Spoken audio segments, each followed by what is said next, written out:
are listening to the 501st Cast, the official podcast of the 501st Legion. Hey everyone, it's Mike from one of the 5 hosts of the 501st Cast.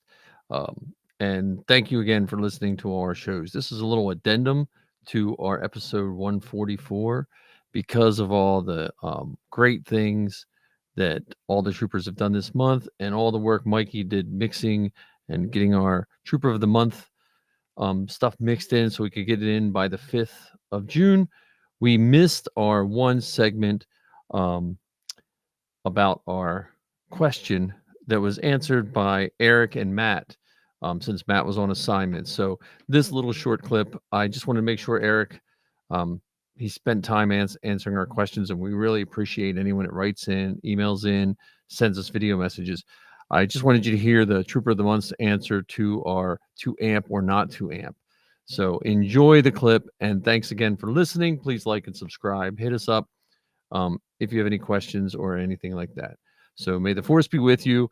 And from all of our hosts, thanks again for reaching out and listening to the 501st Cast.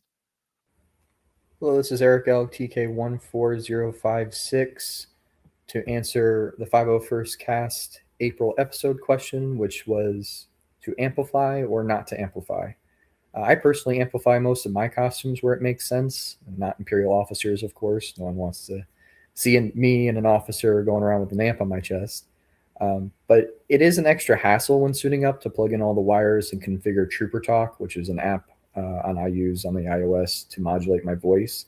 However, I consider it worth it. When interacting with fans, they sometimes express awe at our costume's appearance, but the moment you speak, that awe is amplified twofold, pun intended. I cannot tell you how many times I have heard someone say something to the effect of, "You talk." It adds another dimension to our costumes and cements the just walked off the set vibe that our costumes often give. To each their own, though. I have nothing against not amplifying. I get that it can be inconvenient and another cost in an already very expensive hobby. So I support all of our silent troopers just as well. This is Matt Schraeder, TB99920 from Starkiller Garrison, sometimes host or co-host of the 501st Cast. Sorry, guys, couldn't join you this week. I was off spending an evening with some amazing people doing a troop. But to amp or not to amp, personally, I only have an amp for my Vader, and that's just because I need it, and I think it's appropriate to have the amp with the Vader.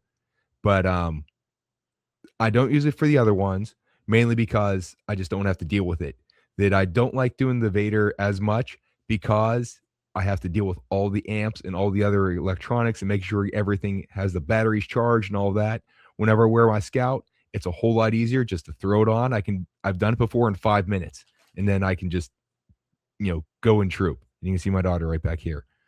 So I don't have it for my Sandy, although I think I should do it for my officers just so I could walk around with a little speaker and just have like the voice of a guy coming out.